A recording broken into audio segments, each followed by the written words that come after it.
Hola nuevamente para continuar con accidentes inmediatos, esta vez de tejidos blandos. Vamos a comenzar con desgarro de periósteo y desgarro de mucosa. Generalmente estos accidentes mucosos, accidentes de tejidos blandos, se dan juntos como consecuencia de un traumatismo, por un decolado defectuoso, por una tracción brusca o incorrecta de ese tejido mucoso, de ese colgajo. Traccionamos en forma no adecuada por el uso muchas veces incorrecto del decolador. Recuerden cómo tenemos que usar ese decolador que actúa como palanca de segundo género, y muchas veces su uso incorrecto, cambiamos ese punto de apoyo, lo hacemos como una palanca de primer género y provocamos la tracción incorrecta del tejido y provocando esa laceración mucosa, y muchas veces acompañado también con el desgarro del periósteo. Otra etiología es la elección inadecuada del colgajo. Muchas veces ese tamaño inicial muy pequeño del colgajo eh, resulta no adecuado para la visibilidad que necesitamos, para el acceso que necesitamos en esa intervención, y terminamos traccionando más allá el tejido y terminamos lacerándolo más allá de su capacidad de elasticidad, y se tracciona demasiado y laceramos en exodoncias complejas, en exodoncias que ameritan una buena planificación, un buen criterio de abordaje para evitar estos tipos de accidentes. Siempre el incorrecto del uso de pinzas o de elevadores o de cualquier instrumental que provoquen el escape de ellos van a lacerar, en estos casos, bueno, periósteo y mucosa o otros tejidos. Técnicas analgésicas incorrectas, incorrectas en su dirección, en su profundidad.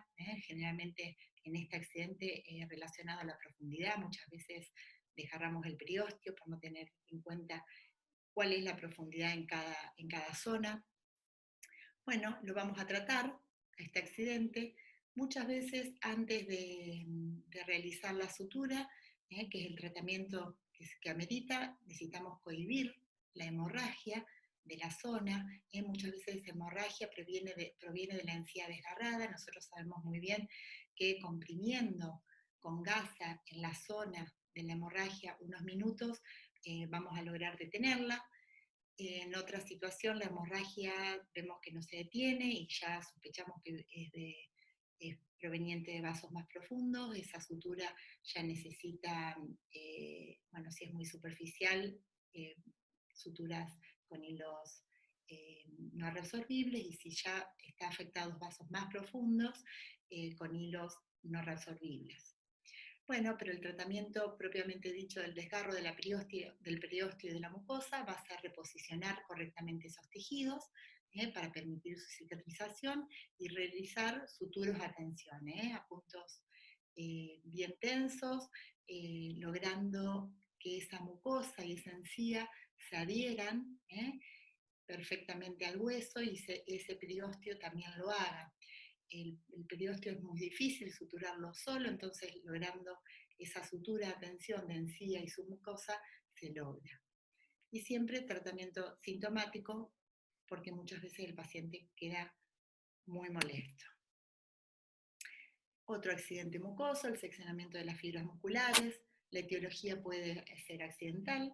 En la intervención quirúrgica lesionamos fibras musculares, y también muchas veces puede ser intencional, como parte de la intervención quirúrgica, ¿sí? Como una necesidad, por ejemplo, de liberar ciertas zonas óseas para trabajar, para abordar, por ejemplo, generalmente en la zona distolingual. Recuerden cuando uno de los accidentes es la perforación de las tablas y hace que migre un resto radicular o una pieza dentaria a la zona por debajo del músculo milioideo. Bueno, entonces necesitamos liberar esa zona ósea, seccionar esos músculos, esas fibras musculares de ese músculo, para lograr, por ejemplo, la extracción de la migración de ese resto radicular que quedó alojado abajo de ese músculo.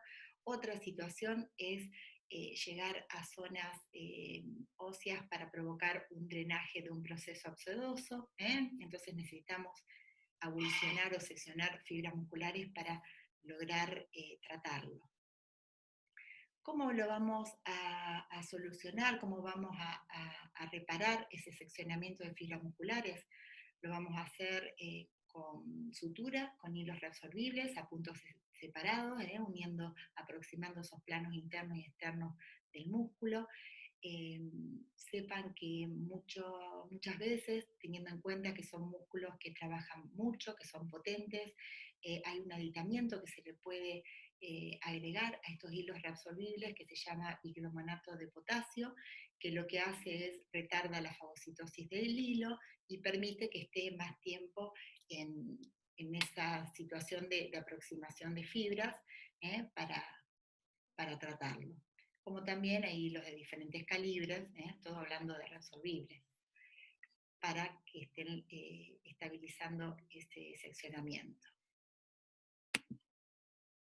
Otra afección muy importante a tener en cuenta en nuestra área estomatológica, los troncos nerviosos que podemos lesionar. Podemos lesionar el nervio facial, el nervio dentario anterior. Este nervio lo podemos lesionar en relación a las técnicas anestésicas, en su dirección, en su profundidad, podemos dañarlo. El nervio nasopalatino, en extracciones de mesiodens o de caninos retenidos, muchas veces lo lastimamos, lo seccionamos, pasa totalmente inadvertida esta sintomatología y no nos enteramos, pero sí hubo una lesión. Bueno, nervio dentario inferior, tan importante a tener en cuenta, en extracciones de terceros molares inferiores incluidos.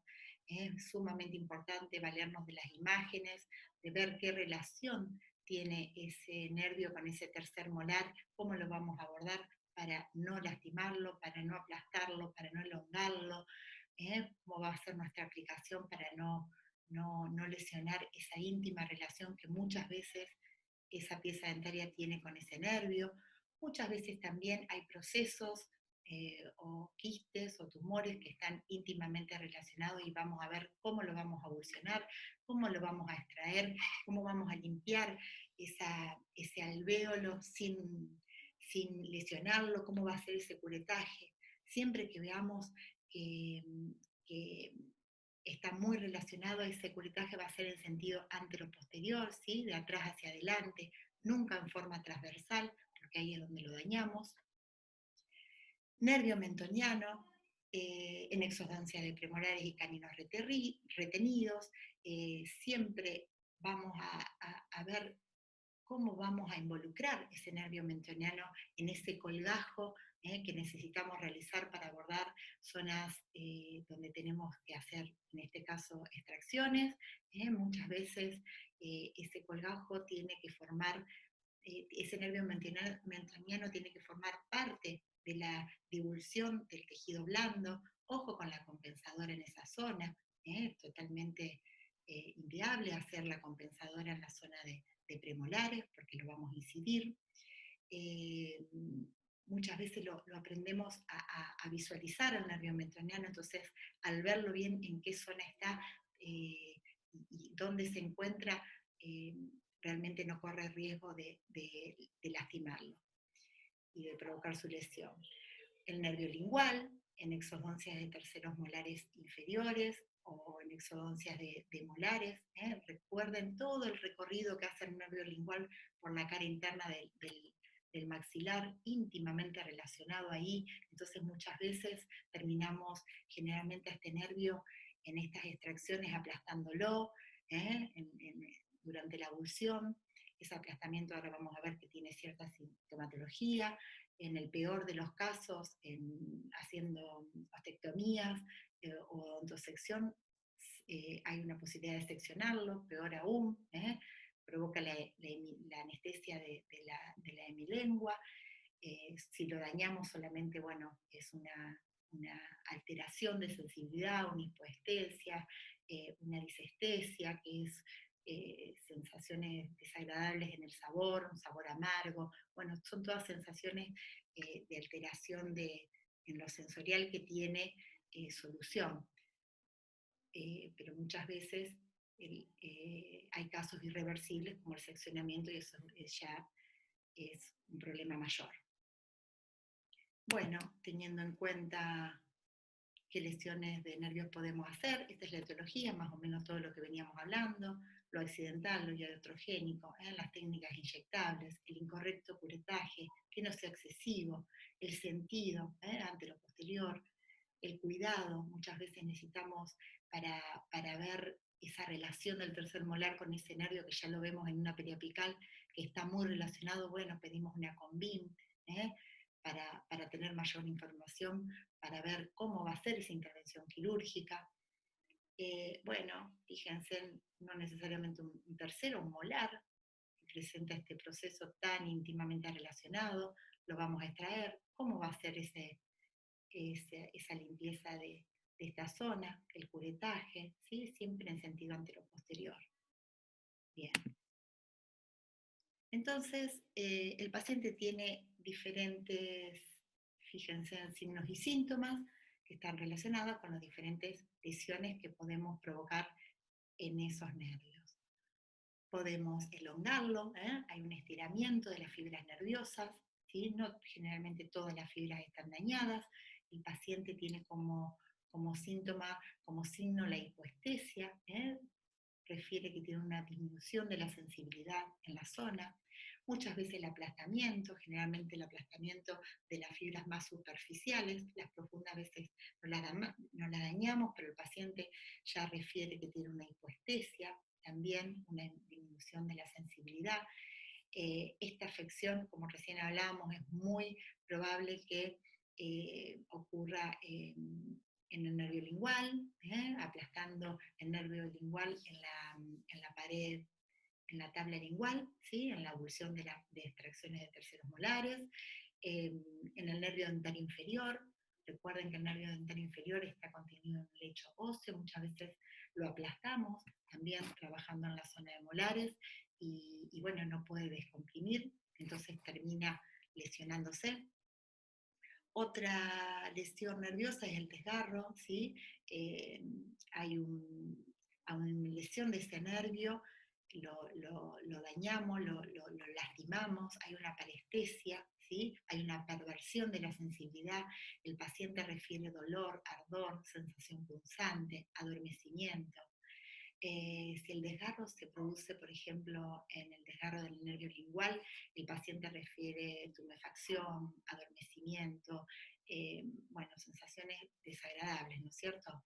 Pero bueno, todas estas lesiones, el elongamiento, aplastamiento, desgarro, son situaciones transitorias, reversibles, que ahora vamos a ver cómo la vamos a tratar, pero tienen un buen pronóstico. Ahora, la más grave es el seccionamiento, el corte total del nervio, esos dos cabos nerviosos se retraen y como es inaccesible abordarlo, casi inaccesible, su tratamiento, que es la aproximación, la sutura, va a ser casi irreversible, provoca la anestesia, la ausencia total de la sensibilidad. Esto es lo que refiere el paciente, una pérdida total de la sensibilidad de la zona que inerva ese nervio. La última lesión nerviosa posible es la infección del nervio, una neuritis. Esa infección va acompañada de inflamación. El paciente refiere que tiene como signo una hiperestesia, nos cuenta que tiene irritación, sensibilidad con dolor, es súper molesto. Bueno, estas diferentes lesiones nerviosas, ¿cómo las vamos a tratar? Las transitorias, por suerte, elongamiento, aplastamiento y desgarro, vamos a dar tratamientos medicamentosos antineuríticos. El complejo vitamínico B1, B6, B12 de 1 a 2 miligramos por día, lo que nos va a permitir este medicamento es ayudar a esa capacidad que tiene el nervio de regenerarse, bueno, a que lo haga. Siempre que hay una sintomatología nos da tranquilidad porque habla de que bueno, que ese nervio está dañado, pero que prontamente pueda recuperarse. A veces no sabemos bien en cuánto lo hace, entonces también como parte del tratamiento y difícil que lo es contener al paciente, tranquilizarlo, mantener la calma. Se pierde muy fácil porque vieron todas las sensaciones desagradables que puede mostrar cada afección. Entonces, bueno, se vuelven ansiosos, nosotros también. Es importante explicarle que es algo que va a resolver. Muchas veces es necesario que este complejo se tome de 6 meses a un año, lo podemos dar. Eh, no sabemos bien en cuánto lo va a resolver. Lo pueden tomar en forma constante hasta un año, pero muchos pacientes se vuelven intolerantes, les da alergia al complejo vitamínico y es ahí donde lo tenemos que suspender. Bueno, podemos sumar la fisioterapia, que a algunos pacientes les resulta que le suma a este tratamiento. Otra posibilidad de afección es cuando se seccionó, hablamos del corte total del nervio, es casi irreversible volver a, a suturar esos cabos que se seccionaron. La neuritis, siempre que hay infección vamos a dar tratamientos de antibiótico-terapia, analgésicos antiinflamatorios. Tarda muchísimo en resolver, a veces se hace un tratamiento largo de resolver esa inflamación del nervio, la infección. Podemos acompañar con complejos vitamínicos B1, B6 y B12. Bueno, afección posible de tejido blando es la hemorragia, pero la va a dar la doctora Moyman en los próximos teóricos, porque amerita hablar bien de la etiología, del tratamiento de tejido blando, de tejidos duros, cómo se trata. Vamos a continuar con hematoma. Es una colección de sangre extravasada localizada en planos aponeuróticos. Se caracteriza por un aumento de volumen y cambio de color de la piel vecina. Es una lesión inflamatoria roja. Generalmente esa lesión de color rojo que se debe al derrame de sangre resuelve fácilmente, solo, con un tiempo, pero también en muchos pacientes suele infectarse, tiene que haber ciertas condiciones y ahí ya el paciente muestra calor, rubor en la zona, malestar, fiebre.